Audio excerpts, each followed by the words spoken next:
মানে ঋণ অন্যকে দিচ্ছে, দেওয়ার জায়গায় কাজ মানে করবে। ফাইন্যান্সিং কোম্পানিতে কাজ করবে না হ্যাঁ। নিজে ফাইন্যান্সিং কোম্পানি বানাবে? হ্যাঁ, ওগুলোই কিছু ঋণের জায়গা দেওয়া নেওয়ার ব্যাপারটাই জড়িয়ে যাবে। আচ্ছা, শত্রু এরা যদি কোনো কারণে ল নিয়ে একটু পড়াশোনা করে যায়, এদের মধ্যে যে দক্ষতা, যে হিম্মতটা তৈরি হবে না, তাবড় তাবড় উকিল ওদের কাছে পিছ পিছ পা হবে। মানে এক্ষেত্রে এই যে মঙ্গল এবং রাহু, তাকে যোগ্য ব্যক্তি করে তুলবেন, নাকি সেই জায়গাটায় ফাঁকা অথচ তিনি পদাধিকারী হতে চেষ্টা করছেন? হ্যাঁ, এই জায়গাটা খুব ভাইটাল প্রশ্ন। এর পরের জীবনে তো জ্যোতিষের এই পেশায় আমি আসবো কিনা জানি না, তখন তো আপনার সাথে দেখা হবে না, তো তখন হয়তো আপনি জ্যোতিষী খুঁজে বেড়াচ্ছেন যে আপনাকে তেল মাখাবে। তো আমি তেল মাখাচ্ছি না, কেননা আপনার সাথে আমার দেখা হোক আর না হোক, আমি যদি পাপ করি এই এপিসোডে বসে, যত হাজার লোক এপিসোড দেখবে, অত পাপ ভাই আমার রাখার জায়গা নেই। আমি এত সাহসী নই এই ক্ষেত্রে, কেননা মঙ্গল রাহু আমার একত্রে আছে কি নেই সে তো অন্য প্রসঙ্গ, কিন্তু আমার সাহস নেই। মঙ্গল রাহু কারোর ধরো দশমে বসে আছে, কর্মের জায়গায় বসে আছে, সিংহ লগ্নের জাতক জাতিকাদের, তিনি কর্মে প্রতিষ্ঠা পাবেন কবে? এই জায়গায় আমি বলি মঙ্গল এবং রাহুর হিসেবে দুবার তার প্রতিষ্ঠার সুযোগ আসবে। আজকের মূল এপিসোড শুরু করার আগে আপনাকে মা নর্মদার কৃপা আপনি কি করে পাবেন আপনাকে আমি জানাতে চাই। আপনি যদি প্রতিদিন ত্রিকাল এই নর্মদাষ্টকম পাঠ করেন, আপনি মায়ের কৃপা পাবেনই পাবেন, মায়ের কৃপা আপনার উপর বর্ষিত হবে।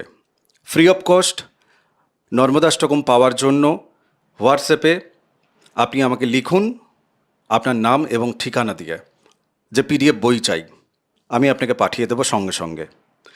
এই পিডিএফ বই আপনি প্রতিদিন 5 জনকে শেয়ার করুন। আর যারা নর্মদাষ্টকম পাঠ চক্রে অনলাইনের মাধ্যমে জয়েন করতে চান ফ্রি অফ কস্ট, তারাও আমাকে হোয়াটসঅ্যাপে লিখবেন। আসুন আজকের মূল এপিসোড শুরু করা যাক। নমস্কার, নর্মদে হার, শিবকন্যা মা নর্মদাকে প্রণাম জানিয়ে শুরু করছি আজকের এই এপিসোড। আপনাদের প্রত্যেককে আজকের এপিসোডে স্বাগত জানাই। আচ্ছা, অনেকে চ্যানেল সাবস্ক্রাইব করছেন না, অনুরোধ প্লিজ চ্যানেল সাবস্ক্রাইব করে নিন। আজকে আমরা কথা বলছি অঙ্গারক যোগ নিয়ে।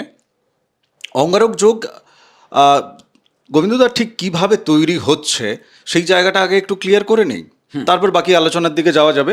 আচ্ছা, আপনারা এই ফাঁকে একটা কাজ করে ফেলুন, আপনাদের লগ্ন চার্ট আপনারা বের করে ফেলুন, মেলাতে থাকুন। 1 নম্বর ঘর মেলাবেন, 4 নম্বর ঘর মেলাবেন, না এক্ষেত্রে 1 নম্বর 4 নম্বর নয়, কিন্তু এক্ষেত্রে কিন্তু প্রত্যেক কটা ঘর মেলাবেন। কি দেখবেন? মঙ্গল এবং রাহু একসাথে কোন ঘরে বসে আছে। এই দুটি গ্রহ একসাথে যদি বসে থাকে তাহলে কিন্তু অঙ্গারক যোগ তৈরি হচ্ছে, না কি কি দেখতে হবে সেটাও দেখবেন, জানবেন গোবিন্দদার মুখে। তৃতীয় যদি আর কেউ বসে থাকে একসাথে, তাহলে দেখা দেখি করে লাভ নেই, এপিসোডটা দেখুন, লগ্ন চার্ট সরিয়ে দিন, গোবিন্দদার সাথে যোগাযোগ করে নেবেন হোয়াটসঅ্যাপে। অঙ্গারক যোগ তৈরি হচ্ছে কিভাবে? আচ্ছা, প্রথমে একটু মা নর্মদাকে প্রণাম জানাই। একদম। আচ্ছা, শুরু করছি। অঙ্গারক যোগ হচ্ছে, মূল বিষয়টা বুঝতে পেরেছেন, আগুন যে জ্বলে, সেই আগুনের যে ছাই যেটাকে আমরা বলি, তার যে শক্ত রূপটা পোড়ার পর সেটাকে আমরা অঙ্গার বলি। অর্থাৎ মূল বিষয়টাকে পুড়িয়ে ছারখার করে দেওয়া হলো। আবার এই আগুন কোথাও সৃষ্টির কাজে লাগে, কোথাও ধ্বংসের কাজে লাগে। এটা কিন্তু ক্ষেত্র বিশেষে কোথাও দেখবে সৃষ্টি করছে, কোথাও ধ্বংস করছে। তবে মূলত যেই রাশিতে বসুক না কেন, 6 ডিগ্রির মধ্যে অবস্থান করলে এবং একই নক্ষত্র যদি কোনো কারণে পেয়ে যায়, তাইলে অঙ্গারকের প্রাবল্যটা বৃদ্ধি পায়। যদি 6 ডিগ্রির মধ্যে বসে নক্ষত্রটা আলাদা হয়ে যায় কোনো কারণে, তাইলে কিন্তু অঙ্গারক যোগটা অনেকটা প্রাবল্য হারায়, কিন্তু অঙ্গারক যোগটা তৈরি হয়। আচ্ছা, সিংহ রাশির ধরো মঙ্গল রাহু কেউ নেই ওখানে, সিংহ রাশির প্রকৃতি সম্পর্কে আপনারা যে শুনে এসেছেন আমাদের আগে যত এপিসোড আছে, সেই প্রকৃতির সাথে এক্ষেত্রে কিন্তু যোগ হয়ে গেছে মঙ্গল এবং রাহু। তাহলে মঙ্গল রাহু লগ্নে বসে থাকা অবস্থায় সিংহ রাশির মানুষ, তিনি পুরুষ হন বা মহিলা হন, তার শরীর এবং মনের জায়গায় ঠিক কি কি ফল তৈরি করছে? আচ্ছা, প্রথমেই বলি রাশিটা হচ্ছে সিংহ। একদম। অর্থাৎ তার চরিত্র নিশ্চিত সবার জানা যে একটা সিংহ শব্দের মধ্যে তার অনেকটা চরিত্র নিহিত আছে। একদম তাই। এইবারে সেই জায়গায় বল বিক্রম আর অতিরিক্ত সাহসটাকে সংযোগ করা হলো। বল বিক্রম কে দিচ্ছে? মঙ্গল হচ্ছে বল বিক্রম, আর অতিরিক্ত যে সাহস সেটা দিয়ে দেবে কে? রাহু। দেখলো, এবারে প্রশ্নটা হচ্ছে তাইলে সিংহের মতো বল বিক্রম বা অতিরিক্ত বল বিক্রম নিয়ে সে প্রত্যেকটা কাজে এগিয়ে যাবে, তার শরীর লগ্ন এগাবে, মনমানসিকতা শক্তপোক্ত হবে। কথাটা বুঝলে? হঠাৎ ভেঙে পড়বে না, যে কোনো কাজকে সে জয় করার মতো একটা ক্ষমতা রাখবে, এটা একটা দিক। আর বিবিধ প্রাতিষ্ঠানিক ক্ষেত্রের সর্বোচ্চ জায়গাটাকে ধরার জন্য তার মন সবসময় ছটপট করবে। আচ্ছা, মানে পদাধিকারী হওয়ার জন্য তিনি চেষ্টা করবেন, সচেষ্ট হবেন। সচেষ্ট হবেন। আমার বক্তব্য হচ্ছে এই ক্ষেত্রে তিনি যোগ্য ব্যক্তি কি? মানে তার যোগ্যতা থাকা বাঞ্ছনীয় একটা পদাধিকারীর জায়গায় যেতে গেলে। মানে এক্ষেত্রে এই যে মঙ্গল এবং রাহু তাকে যোগ্য ব্যক্তি করে তুলবেন, নাকি সেই জায়গাটায় ফাঁকা অথচ তিনি পদাধিকারী হতে চেষ্টা করছেন? হ্যাঁ, এই জায়গাটা খুব ভাইটাল প্রশ্ন। এখানে একটু বলে রাখি, যুগটা হচ্ছে কলি যুগ, রাহুর প্রাবল্যতা প্রচুর। এই জায়গায় উনারা নিজের শক্তি ক্ষমতা যতটা না থাকবে, রাহু যদি একটু তাকে এত যোগাচ্ছে, সবসময় রাহু যোগাচ্ছে, এর ফলে দেখবে মানুষ তাকে কী হিসেবে নেবে জানো? খারাপ অথচ পারছে, খারাপ অথচ পারছে। কখন হবে এটা? না, রাহু যখন খারাপ তারায় বসছে। আবার রাহু যদি মিত্র অতিমিত্র তারায় অবস্থান করে এই যোগটা সংগঠিত করে, না প্রকৃতপক্ষে তিনি পারেন, মানে যোগ্যতা আছে। আছে। রাহু যদি হ্যাঁ, রাহু যদি খারাপে থাকেন, উনার যোগ্যতা নেই কিন্তু হঠকারিতার জন্য পেয়ে যাচ্ছেন সব কিছু। আপনি একটা সমাজে চোখ বোলান, কিছু মানুষ আছেন এই অত্যুক্তি কথাবার্তা, বোম ফাটানো কথাবার্তা, বোম ফাটানো আচরণ, এইসব করে কিন্তু তারা অনেকটা শেখরে বিভিন্ন জায়গায় খারাপ করছেন, অথচ শিখরে বসে আছেন। আবার কিছু ভালো মানুষ প্রকৃত ভালো করে শিখরে যাচ্ছেন। হ্যাঁ, মানে যোগ্যতা নিয়ে যদি যাচ্ছেন তাহলে তো সেটা তার নিজের জন্য এবং সমাজের জন্য শুভকর। হ্যাঁ, কিন্তু তিনি যোগ্যতা নেই অথচ তিনি শিখরে বসে আছেন, যে প্রতিষ্ঠানেই বসে থাকুক না কেন সেই প্রতিষ্ঠানের 12টা বাজবে। হ্যাঁ, এবং ওনার পারিবারিক যে জায়গাটা, সেই জায়গাটাও কিন্তু 12টা বাজবে অবশ্যই। কেন ওনাকে মানুষ নেবে কি করে? কোনো পদাধিকারীর জায়গা থেকে, সে তো পদের জায়গা থেকে, আচ্ছা ঠিক আছে সেটা একটা সংগঠন, কিন্তু পরিবার তো ঘরকা মুটকি ডাল বরাবর না। না, রাহুর একটা খেলা আছে, প্রথমে তোমাকে না উঠিয়ে দেবে প্রতিটা ক্ষেত্রে, তারপর তোমাকে ধপাস করে ফেলে দেবে। যদি এখানে রাহুর খেলাটা যদি থাকে, খারাপ খেলাটা, সে তোমাকে উঠিয়ে দেবে, তুমি যখন পড়বে না কত ফুট নিচে পড়বে সেটা তুমি বুঝতে পারবে, খুঁজে পাওয়া যাচ্ছে না, খুঁজে পাওয়া যাচ্ছে না। আচ্ছা, আমি এই জায়গাটায় তোমার কাছে আরেকটা জিনিস জানতে চাইবো। এই যে ধরো মঙ্গল এবং রাহু তারা একত্রে বসে অঙ্গারক যোগ তৈরি করছে, সিংহ লগ্নের জায়গা থেকে আমরা জানছি। এই মানুষটি মূলত কোন ধরনের, মানে তিথিতে জন্মগ্রহণ করলে এই মঙ্গল এবং রাহুর সংযোগ পেতে পারে? বা আরও যদি প্রশ্নটা সহজ করি, একটু ঘুরিয়ে দিই প্রশ্নটা, যে ধরো কারোর অমাবস্যা তিথিতে জন্ম হয়েছে সিংহ লগ্নের জাতক বা জাতিকা, তিনি মঙ্গল রাহু তার লগ্নে পেয়েছেন, তার জন্ম ছকে পেয়েছেন, আপনারও তিথি তো জানেন, তো সেক্ষেত্রে সেই মানুষটি আসলে কেমন হবেন? এখানে বলে রাখি, তুমি একটা জায়গাটা বেশ সুন্দর ধরিয়ে দিলে। আপনার তিথি যদি এইখানে রবি মানে সূর্য চন্দ্র মোটামুটি 12 ডিগ্রির মধ্যে অবস্থান করে থাকে, যত কাছে থাকবে, কথাটা বুঝলে, সেইটা হচ্ছে অমাবস্যা তিথি আসবে। ঠিক সমসপ্তমে চলে গেলে সেটা কিন্তু পূর্ণিমা তিথি আসবে। এরা প্রবল পরাক্রমী হবেন বিবিধ দিকে, বলছি অমাবস্যায় না পূর্ণিমাতে? দুদিকে। আচ্ছা, দুদিকেই হবেন। কিরকম হবেন? যখন উনি পূর্ণিমা তিথিতে জন্মগ্রহণ করছেন কোনো কারণে, হ্যাঁ, তখন কি হবে না, পূর্ণিমা তিথিতে জন্মগ্রহণ করলে উনাদের একটা জিনিস দেখা যাবে যে উনারা কিন্তু ভালোর দিকে পরাক্রমী হবেন। শুভ কাজ, ভালো কাজ, সমাজের কল্যাণমূলক কাজ, সেবামূলক কাজ, যে যত ভালো কাজ তাতে তিনি কিন্তু প্রচণ্ড পরাক্রমী হবেন। ঠিক উল্টো দিকে এইটা যদি অমাবস্যা তিথিতে কোনো কারণে জন্ম হয়ে যায়, ওনার জন্ম হয়ে যায়, ওনারা খারাপের দিকে আবার বিরাট পরাক্রমী হবেন। সমাজের যে খারাপ দিকে, এদিকেই ওনাকে টানবে টানবে। এবারে প্রশ্ন হচ্ছে, সেখানেও তিনি পরাক্রম দেখাতে পারবেন। যেরকম আমি একটা উদাহরণ দিই, কেউ নয় কেউ যে জুয়ার যে বড় বড় কি বলে যে পয়সার মতো ফেলে ফেলে রাখে, গোল চাকার মতো ঘোরে, আচ্ছা আচ্ছা, মানে ওই কি বলে বলো তো ওগুলা? ক্যাসিনো। ক্যাসিনো ক্যাসিনো, আমি দেখেছি ওইগুলা ইউটিউবে। সেটাও তো কেউ নয় কেউ চালাচ্ছে। হ্যাঁ, আচ্ছা, আমি যদিও সত্যিকারের জানি না, এত অভিজ্ঞতা নেই, সে অমুক জায়গার অমুক ডন। আচ্ছা, এটা অমাবস্যা তিথি। অমাবস্যা তিথি। হ্যাঁ, এই মানে সেও কোনো দিক থেকে একটা যাচ্ছে জায়গায়, কিন্তু সেটা ভালো শুভ ক্ষেত্র নয়। কথাটা বোঝা গেল? এক্ষেত্রে বৃহস্পতি যদি খুব স্ট্রং থাকেন, উনার দৃষ্টি দিয়ে রাখেন, অবস্থান করে থাকেন, সেখানে কিঞ্চিত তাকে এই জায়গা থেকে বিরত করতে পারেন। আমি এই প্রসঙ্গটা কেন তুললাম জানো, তিথির হ্যাঁ, জায়গাটা? হ্যাঁ, আসলে জ্যোতিষবিদ্যায় এতগুলো ইকুয়েশন আছে, সবগুলো নিয়ে এপিসোড করতে গেলে এই একই লগ্নে এখন এটাতেই আমি 1.5 ঘন্টা ধরে কথা বলতে হবে আমাকে। হ্যাঁ, কিন্তু আমি তিথিটাকে উস্কে দিয়েছি এই কারণে, চরিত্র বদলে যাবে, কর্ম বদলে যাবে, তার প্রকৃতি বদলে যাবে।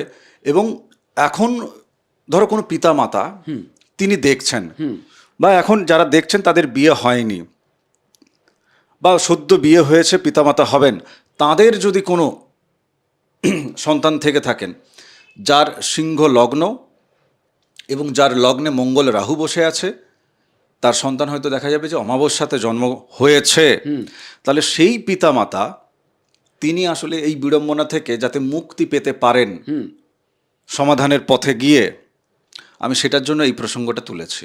মজার খেলা আরও বলি, এখানে ইকুয়েশন যদি আরও ঘাঁটা হয় না, আরও ঢুকলে আরও অনেক কিছু বেরাবে। ধরো এটা সিংহলগ্ন, এবারে এই জায়গায় কোনো কারণে রাহু তো, মঙ্গল তো আছেই, সাথে আবার রবি চলে এলো, ইকুয়েশনগুলো দেখো, তখন কি হচ্ছে, এখানে একটা গ্রহণযোগ তৈরি হয়ে গেল, গ্রহণযোগও তৈরি হয়ে যায়। এবারে ইকুয়েশন কি হবে বলা মুশকিল তো না, যে যার কুণ্ডলিতে আলাদা। অতএব ইকুয়েশন যত খারাপের দিকে যাবে, তত খারাপের দিকে শ্রেষ্ঠত্ব পাবে লোকটি, আর যত ভালোর দিকে যাবে, ভালোর দিকের শ্রেষ্ঠত্ব পাবে। এর যে তৃতীয় শ্রেণীটা কি জানো? পূর্ণিমা, একে পূর্ণা বলা হয়। পূর্ণা, আচ্ছা, পূর্ণা মানে পূর্ণতা প্রাপ্তি। সব ক্ষেত্রে সে পূর্ণতা প্রাপ্তি, খারাপের দিকে হলেও পূর্ণতার দিকে যাবে, ভালো হলেও পূর্ণতার দিকে যাবে। আপনি দেখবেন এই জাতীয় জাতকেরা সাধারণত মোবাইল যে স্ক্যামিং করে, স্ক্যাম বলে না, টাকা পয়সা চুরি করে নিচ্ছে, সে এই তিথিতে জন্ম হবে, অমাবস্যাতে। অমাবস্যাতে প্লাস এই খারাপ যোগ, শুধু অমাবস্যাতে জন্ম হলে হবে না, প্লাস এই যে অঙ্গারক টঙ্গারক যোগগুলো, এগুলো খারাপ যোগটাও আসতে হবে। আচ্ছা, আবার ওকেই ধরছে, সেও তো ওই বিদ্যাটাই পারদর্শী, সে দেখা যাবে পূর্ণিমা তিথিতে জন্ম। মানে স্ক্যাম করবে যে, তারও একটা তো অভিজ্ঞতা আছে বিষয়টার উপর, আবার যে ধরবে তাকে ধরার লোকও তো আছে। আচ্ছা আচ্ছা, মানে তুমি বলছো যে আচ্ছা, মানে একজন চোর হচ্ছে, একজন পুলিশ হচ্ছে। হ্যাঁ, দুটো তিথির পার্থক্যের কারণে একজন ধরছে, চোর যে তার মধ্যেও অঙ্গারক যোগ আছে, পুলিশ যে হয় তার মধ্যেও অঙ্গারক যোগ আছে। খেলাটা এইখানে। আমি বারবার এইখানে বলেছি না, পুলিশ হয়, প্রশাসন হয়, মিলিটারি হয়, এরকম বলতাম না, তুমি বলছো বারবার এছাড়া কি হয় না? এটা যেরকম হয়, চোর হয়, ডাকাত হয়, বদমাস হয়, স্ক্যামার হয়, এই অঙ্গারক যোগের কারণে। আচ্ছা, সিংহ লগ্নের যারা জাতক জাতিকা, যার মঙ্গল এবং রাহু আছে, আপনাদের জীবনের পূর্ণতা কিন্তু মুখ্যের দিকে, ও আমাদেরও সবারই, আমাদেরকে যেতে হবে সেদিকে, কিন্তু সমাধান করে তবেই পার পাওয়া যায়। আচ্ছা, আমি একটু পঞ্চম জায়গায় চলে যাই। পঞ্চম জায়গা, এই জায়গাতে তোমার মঙ্গল এবং রাহু, সফলতা ওনাকে কেমন দেবে? পঞ্চমে একটু বলি, যদি ভালো তারা পায় না, একটু ছোট করে যাই। হ্যাঁ, ইলেকট্রিক দিক, কম্পিউটার, ল্যাপটপ ইত্যাদির সাইডটাই ভালো, কিন্তু একটা অভিজ্ঞতা ওরা করতে পারবে। মানে ইঞ্জিনিয়ারিং সাইডে পড়াশোনা, কেরিয়ার। হ্যাঁ, পড়াশোনা, এখানে তো মূলত পড়াশোনার জায়গাটাকে ভাবছি। তবে এক্ষেত্রে সাবধান থাকতে বলবো, একটু উল্টাপাল্টা জায়গায় প্রেমের সম্ভাবনা প্রবল, এই জায়গাটায় সেটা হয়তো পড়াশোনার জায়গাটাকে নষ্ট করে দিতে পারে। আর রাহু যদি খারাপ তারা পেয়ে যায়, ওই প্রেমে মজে যাবে, শিক্ষার দিকে আর যাবে না। যাবে না। না। আচ্ছা বেশ। ষষ্ঠের জায়গায় রোগ ঋণের জায়গা, আমরা কালপুরুষ চক্রে বহুবার আলোচনা করেছি, তো ওখানে মঙ্গল এবং রাহু দুজনে একা বসে আছে, মানে দুজনেই জাস্ট বসে আছে। একদম ভালো ফল পাবে। আমি একটু যদি আরো ছকটা দেখে নিতে পারি, এখানে যদি রাহু মিত্র তারা পেয়ে যায়, ওদের রোগ ব্যাধি হবে না। ঋণ এরা নেবে কিরকম জানো, ঋণের জায়গায় কাজ করবে, ঋণ দেওয়ার জায়গায়, মানে ঋণ অন্যকে দিচ্ছে, দেওয়ার জায়গায় কাজ মানে করবে। ফাইন্যান্সিং কোম্পানিতে কাজ করবে না হ্যাঁ। নিজে ফাইন্যান্সিং কোম্পানি বানাবে? হ্যাঁ, ওগুলোই কিছু ঋণের জায়গা দেওয়া নেওয়ার ব্যাপারটাই জড়িয়ে যাবে। আচ্ছা, শত্রু এরা যদি কোনো কারণে ল নিয়ে একটু পড়াশোনা করে যায়, এদের মধ্যে যে দক্ষতা, যে হিম্মতটা তৈরি হবে না, তাবড় তাবড় উকিল ওদের কাছে পিছ পা হবে, ওদের কাছে পিছ পা হবে। কারণ আইনটাও এখান থেকে ভাবা হয়, রোগ ভাবা হয়, ঋণ ভাবা হয় এই জায়গায়। তবে আবার যদি রাহু একটু খারাপ জায়গায় চলে যায়, বিশেষ করে মঙ্গল তো এখানে উচ্চ না। হ্যাঁ, না শত্রুতার জায়গায় ওনারা আরে শত্রু দমন করে দেবে এরা। আচ্ছা। আরে মুখে মারিতং জগৎ, প্রথমে ওদের হুঙ্কারেই 3 পা পেছাবে শত্রু, তারপরে তো কাজ। মানে সেটা আসলেই। হ্যাঁ, এদের সাহস প্রচুর। আচ্ছা। মঙ্গল আর রাহু যখন জুড়ে যায় না, এদের সাহস প্রচুর। তুমি বুঝতে পারবে না এদের সাহস। মানে ভালো তারাই বসলে মোটামুটি ভালো সাহস, তারপরে যদি খারাপ তারা পেয়ে যায়, দুঃসাহস। দুঃসাহস, একা তাড়িয়ে নিয়ে যাচ্ছে 3 জন ডাকাতকে, এটা তো দুঃসাহস। অবভিয়াসলি। আবার সাহসটা ভালো, এই চলো তো দেখি একটু কত দূর গেল, 5 জনকে জড়ো করে নিয়ে আমি লিডারশিপ দিয়ে নিয়ে গেলাম, এটা সাহস। আমি একা তাড়িয়ে নিয়ে যাবো, এটা দুঃসাহস। সেখানে তো বিপদ আসতে পারে, এটা তারা ভেদে ঘটে। বেশ। নবমের জায়গা, ভাগ্য কি সুপ্রসন্ন হচ্ছে? হ্যাঁ, ভাগ্য যথেষ্ট ভালো। এদের যদি এই জায়গায় অঙ্গারক যোগ হয়, এই যে আগুন, সৃষ্টিমূলক আগুন, এ ভাগ্যকে সৃষ্টি করবে বিভিন্ন ক্ষেত্রে, একে প্রচার গ্রহণীয়তা এর মধ্যে এনে দেবে। আচ্ছা, আপনার জন্মছকে নবমে হচ্ছে মানে নবমী মঙ্গল রাহু আছে, এছাড়া আর অন্য কোথাও তখন কিন্তু থাকছে না, কেমন? তার মানে এই মানুষটির, এই জাতক জাতিকার জীবনের জায়গা থেকে যদি দেখা যায় যে 12টা ঘর মিলিয়েই তো ভাগ্য, হ্যাঁ, তাহলে সমস্ত জায়গা থেকে ভালো ফলগুলো উনি পাচ্ছেন। নিহাত অন্য কোনো জায়গায় যদি অশুভ খুব সংযোগ না হয়, আপনার জীবন কিন্তু ভালো। না না, ভালো সবগুলো বলবো না, আমি কোন কোন জায়গাটা খারাপ যাবে সেটা ইঙ্গিতটা আপাতত দিয়ে গেলে ভালো হয়। না, ভালোটা ইঙ্গিত দাও, খারাপ ওনারা না না, খুঁজে ভালো নেবেন। বললাম, ষষ্ঠে ভালো ফল পাচ্ছেন, নবমে ভালো ফল পাচ্ছেন। না না, নবমের জায়গায় থাকলে কোন কোন দিকে ভালো ফল পাবে? ও, নবমে যদি অবস্থান করে। হ্যাঁ, নবমে অবস্থান করলে ভাগ্য ক্ষেত্র থেকে কিছুটা দ্বাদশ ফলটা ভালো দেবে, কিছুটা। তবে হ্যাঁ, এখানে আবার রক্তপাতহীনতা এগুলোও আসতে পারে।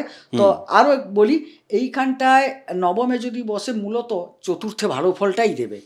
মানে ঘর বাড়ি হ্যাঁ, ক্রয় করা, বানানো, গাড়ি বাড়ি, এইসব প্রপার্টি। আচ্ছা, নবমে থাকলে যে চতুর্থ তার আসছে, মানে দ্বাদশ আসছে না, এখানে যদি বিদেশে যান, যেতে পারেন, কিন্তু একটু সাবধানতা অবলম্বন করতে হবে। মানে কিরকম সাবধানতা? শারীরিক দিক থেকে আইনি জটিলতা, শারীরিক দিক থেকে রোগ ভোগের জায়গা চলে আসবে, দিক থেকে আইনি জটিলতা।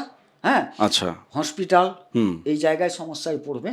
আচ্ছা, মানে নবমে বসে থাকলে, হ্যাঁ, নবমে বসে থাকলে তার কিছু দৃষ্টিভাবও কাজ করে।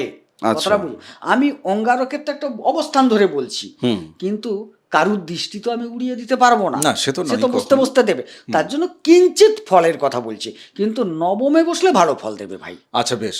সপ্তমের জায়গায় মঙ্গল রাহু একত্রে বসে আছে, ব্যবসা বাণিজ্যে কেমন প্রসার ঘটাচ্ছে? ইলেকট্রনিক্স জাতীয় ব্যবসা যদি করে, বা কম্পিউটার, ল্যাপটপ এই জাতীয় যদি ব্যবসা করে, খুব ডেভেলপ করে যাবে। আচ্ছা আচ্ছা, দাম্পত্য কিন্তু একদম বাজে যাবে। সেটা কার কারণে বাজে যাবে? এখন আমি তো আবার, তুমি আমাকে তর্কে জোড়ালে, কুণ্ডলিটা কার? কুণ্ডলিটা কার? মানে যার কুণ্ডলিতে রাহু মঙ্গল সপ্তমে বসে আছে, এবারে রোগী তো সে। আচ্ছা, আমি অন্যকে দোষ দেবো কেন? আচ্ছা, রোগী তুমি, ওষুধ কে খাবে? তুমি খাবে। চিকিৎসা কে করাবে? তুমি করাবে। তাইলে রোগটা কার? তোমার। তুমি আগে নিজের রোগটা সারাও। কুণ্ডলী যার, সে তো রোগী, নিশ্চিত তার বাবাকে বলবো না সে এখানে রোগী। না মানে দেখো, এই ক্ষেত্রে একটু কন্ট্রাডিক্টরি হয় কি, যে অনেক জ্যোতিষীকে আমি বলতে শুনেছি, সপ্তমে ধরো আমার আছে মঙ্গল এবং রাহু, আমাকে জ্যোতিষী বলছে আপনার বিবাহিত জীবনে এই সমস্যাগুলো আসবে, আপনার ব্যবসায় এই সমস্যাগুলো আসবে, বাইরের এই লোকটি আপনার করে দেবে, বা আপনার স্ত্রী, যেহেতু আমি পুরুষ মানুষ, আবার যদি আমি মহিলা হই তাহলে আমাকে বলবে মানে স্বামী আপনার সাথে এই ব্যবহার করবে, তো এই ধরনের কথা বলতে শুনেছি। তুমি তো এখন উল্টো কথা বলছো। এই জায়গাটা ভাই দাম্পত্যের জায়গা। দাম্পত্য মানে কি? স্বামী স্ত্রী মিলে কিন্তু দাম্পত্য। হ্যাঁ, কিন্তু মানে তার মানে তুমি কি এটা বলতে চাইছো যে সপ্তমে আমার লগ্ন ছকে আছে মানে আমি মগজমারিটা করছি? হ্যাঁ, প্রথমে আমি দোষী, আমার ছক খারাপ। আমি খালি লোকের দিকে আঙুল তুলবো কেন? আমি দেখবো ওর স্ত্রীর দেখা যাবে এই সপ্তম স্থল খুব ভালো স্থল, হতে তো পারে, আছে অনেকের এটা। আছে তো। তাহলে আমি আমাকে দিয়ে ভাববো না, আমি গোটা দুনিয়া নিয়ে ভাবতে যাব নাকি? আরে ভাই, আগে নিজেকে শুদ্ধ করো, নিজেকে ভাবো। আসলে ঘটনা কি হচ্ছে যে যারা ক্লায়েন্ট হন তারা চায় যে তার ভুল না ধরা হোক। তো এই কারণেই কিন্তু এই যে ম্যালফাংশন যে প্র্যাকটিস, যেটা যে আপনাকে তেল মাখানো হবে, আপনি ফিজও দিবেন ভালো, আপনাকে তেল আরও যত মাখানো হবে প্রেডিকশন করার সময়, আপনি প্রতিকারটাও নিয়ে নেবেন। তো আপনি প্রতিকার কেন নিচ্ছেন? আমি এটা বলতে চাইছিলাম, যদি আপনার পার্টনার দোষী, তাইলে আপনার হাতে একটা পাথর ঢুকিয়ে দেওয়া হবে কেন? আপনার গলায় একটা কবজ দেওয়া হবে কেন? আপনার সে যাই করুন আপনার করা হবে কেন? আপনি তো দোষী নয়, আপনি তো দোষী নয়। না মানে হ্যাঁ, মানে গ্রহ ফল দিচ্ছে আপনার জন্মছক থেকে, আপনাকেই দিচ্ছে, আপনাকে দিয়েই করাচ্ছে। ঠিক আছে, তো এই জায়গাটাতে মানে মিথ্যে কথা বলার কোনো প্রয়াস আমরা করি না। পরিষ্কারভাবে বলি, আত্মশুদ্ধি, এবং সেই আত্মশুদ্ধির দ্বারা এই জীবনটাতে উতরে গিয়ে প্রারব্ধের জায়গাগুলোকে ক্ষয় করে আপনি মুখ্যের পথে হাঁটছেন। এই জায়গাটাই হচ্ছে আমাদের কাজ। এর পরের জীবনে তো জ্যোতিষের এই পেশায় আমি আসবো কিনা জানি না, তখন তো আপনার সাথে দেখা হবে না। তো তখন হয়তো আপনি জ্যোতিষী খুঁজে বেড়াচ্ছেন যে আপনাকে তেল মাখাবে। তো আমি তেল মাখাচ্ছি না, কেননা আপনার সাথে আমার দেখা হোক আর না হোক, আমি যদি পাপ করি এই এপিসোডে বসে, যত হাজার লোক এপিসোড দেখবে, অত পাপ ভাই আমার রাখার জায়গা নেই। আমি এত সাহসী নই এই ক্ষেত্রে, কেননা মঙ্গল রাহু আমার একত্রে আছে কি নেই সে তো অন্য প্রসঙ্গ, কিন্তু আমার সাহস নেই। মঙ্গল রাহু কারোর ধরো দশমে বসে আছে, কর্মের জায়গায় বসে আছে, সিংহ লগ্নের জাতক জাতিকাদের, তিনি কর্মে প্রতিষ্ঠা পাবেন কবে? এই জায়গায় আমি বলি, মঙ্গল এবং রাহুর হিসেবে দুবার তার প্রতিষ্ঠার সুযোগ আসবে। কোন কোন বয়সে, কত কত বয়সে? একটা 28-এর কাছাকাছি বয়সে, বেশ। একটা 42-এর পরে পরে। কেন এই ফারাকটা কেন, মানে 28 থেকে একটা একেবারে একটা 42? মঙ্গলের জন্য বললাম, আচ্ছা, আর একটা রাহুর জন্য বললাম, এটা একটা দিক। দ্বিতীয় দিক হচ্ছে, এইখানে দেখতে হবে মঙ্গলের দশায় রাহুর অন্তর্দশা, রাহুর দশায় মঙ্গলের অন্তর্দশা যখন তার মানে আপনাদের জন্মছকে যখন আসছে, দশা অন্তর্দশা তখন আসছে, কিন্তু একটা ডেভেলপমেন্টের জায়গা হবে। আচ্ছা, এমনিতে এই কর্মের জায়গায় ওনার সফলতার জায়গা বলো, বা কর্মস্থানে উনি কি ধরনের কর্মের সাথে যুক্ত হতে পারে? ওইখানে থাকলে প্রথমত বলবো শৌখিন কর্মাদি, তাতে তিনি কিন্তু প্রবল পরাক্রমী হবেন। শৌখিন কর্মাদি, আচ্ছা, আর মানে শুক্র রিলেটেড ভাবো। হ্যাঁ, শুক্র রিলেটেড ভাবো। ঠিক আছে, ওর ডিটেলসে যাচ্ছি না। বাকি ধরো কাজের জায়গায় মানে ওনার উন্নতি কিরকম তুমি দেখছো? খারাপ নয়, ভালো, ভালো উন্নতি ভালো। করছে। একটু একটু একটু লোভ কমাতে বলবো, আচ্ছা, মানে লোভ কমাতে বলবো। না চাহিদা যদি না থাকে তাহলে না, উন্নতি হবে কি চাহিদা করে? আছে, অতি চাহিদা ভালো নয়। তুমি পায়েস খাও, অতিরিক্ত খেলেই অম্বল হবে। দুধ উপাদেয় খাদ্য, কিন্তু তোমাকে যদি 5 লিটার দুধ খাইয়ে দেওয়া হয়, পরের দিন তুমি ওই ল্যাট্রিনে বসে থাকবে। আচ্ছা, বেশ। আচ্ছা, আমি এবার চলে যাচ্ছি একেবারে দ্বাদশের জায়গায়। দ্বাদশে রাহু মঙ্গল দুজনে বসে আছে। বসে আছে। বাহ। দয়া করে বিদেশে গেলে সাবধান থাকবেন, জেল যেতে হতে পারে, জেল যেতে হতে পারে। বিদেশে যারা আছেন তাদের ছকে যদি থাকে বিদেশে জেল যাত্রা হবে।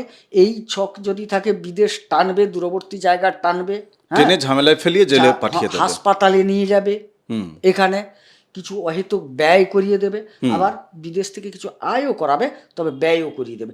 যখন হাসপাতাল হবে, জেল জরিমানা হবে, তার তো ওইগুলা ঘটবে না। এখানে সাবধান। তবে এখানে কেন না, মঙ্গল নিচস্থ, আর সবচেয়ে অঙ্গারক যুগ এই জায়গাটায় খারাপ ফল দেয়, প্রবল খারাপ ফল, প্রবল যোগ তৈরি করছে।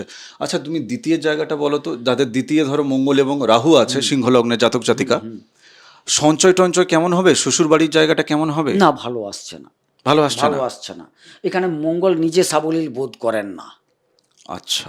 আর রাহু এই জায়গাটায় খুব একটা খারাপ না দিলেও হুম। এখানে কি হয় জানো, এখন তো আমরা বুধের অবস্থানটা জানি না, না। শুধু করি বুধ যদি চলে আসে জড়ত্ব যোগ তৈরি হয়ে যায় এখানটায়, মানে অনেক কিছু কম্বিনেশন না, আছে ধরো ভাই। মঙ্গল রাহু ওখানে বসে হ্যাঁ, না, আছে, ভালো দেবে না, ভালো দিচ্ছে না। অর্থনৈতিক দিকটা তো কথাবার্তা কিরকম হবে? কথাবার্তাও খুব একটা ভালো নয়, উগ্র প্রকৃতির কথাবার্তা হবে, শ্বশুরবাড়ির সাথে সম্পর্ক খুব একটা ভালো আসবে না।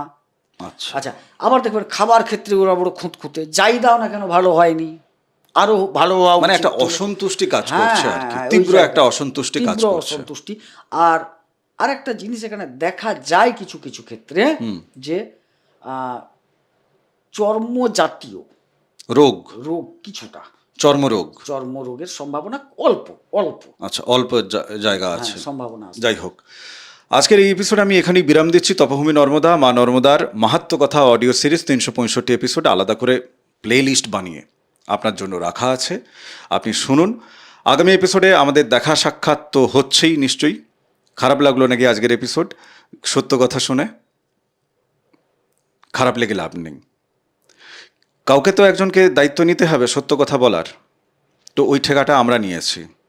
তাতে আমাদের হয়তো ক্লায়েন্ট কম হবে, আমাদের সাবস্ক্রাইবারের সংখ্যা কমে যাবে, শেয়ার করবে না কেউ এপিসোড, কারণ খারাপ লাগলে সে আর কি মানবিমান বা রাগ করে সে কি করবে? করবে না সেটা। কিন্তু বিশ্বাস করুন, শাস্ত্রসম্মতভাবে এই আলোচনাটা আমরা করছি। আপনি শাস্ত্রের যদি প্রমাণ চান, আপনি নিজে বই কিনুন জ্যোতিষের, কিনে মিলিয়ে নিন। চ্যালেঞ্জ থাকলো এটা নিয়ে। বাকি আপনাকে অপমান করা বা দুঃখ দেওয়া বা ভয় দেখানো, সেইভাবে আপনি ক্লায়েন্ট হয়ে আসবেন, একদম না। আর যাদের মনে হচ্ছে যে না, একবার নাড়িয়ে যোগাযোগ করে দেখি, সন্দেহের বশে বুকিংটা নিয়ে দেখি, সন্দেহ নিয়ে যদি বুকিং নিতে আসেন, প্লিজ আপনি যোগাযোগ করবেন না। আপনাকে আমরা ক্লায়েন্ট হিসেবে চাইছি না। আপনার কাছে মগজমারি করার সময় থাকলেও বিশ্বাস করুন, আমার জীবনে আমি ঘুমোবো অলস, প্রচণ্ড অলস আমি ঘুমোবো, তো আপনি প্লিজ ফোন করবেন না। এটা বলছি কেননা বেশ কিছু লোকজন বেকার বেকার সন্দেহ নিয়ে ভিডিও দেখছে, ভিডিও দেখার পর তিনি যোগাযোগ করছেন। আমাদের পরিষেবা তো সবটাই ফোনে ফোনে। তিনি বলছেন আমি যদি আপনাদেরকে পেমেন্ট পাঠিয়ে দিই, আপনি যদি ফোন বন্ধ করে দেন। আরে আমাকে যদি চিটিংবাজ মনে হয়, আপনি কেন যোগাযোগ করছেন? এ তো মুশকিল কথা। এর প্রমাণ কি করে দেব? কোন ভাষায় আমি আপনার বিশ্বাস অর্জন করব? চাইছি না বিশ্বাস অর্জন করতে আপনার ভাই। আমরা জ্ঞান চর্চা নিয়ে আলোচনা করছি, যতটুকু আমাদের মধ্যেও ত্রুটি আছে, কিন্তু আমরা জ্ঞান চর্চা করছি। আমার মজা এটাতে লাগে, জ্ঞান চর্চা করতে।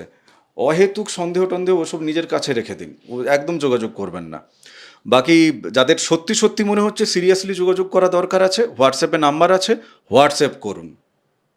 হোয়াটসঅ্যাপ করুন, গোবিন্দবাবুর সাথে কথা বলতে চাই, এইটা লিখে পাঠিয়ে দিন, প্রসেস পাঠিয়ে দেবো, বুকিং নিয়ে নেবেন। আপনার যা যা কিছু কথাবার্তা গোবিন্দদার সাথে বলে নেবেন। আগামী এপিসোডে দেখা হচ্ছে। নমস্কার। নর্মদে হার। নর্মদে হর।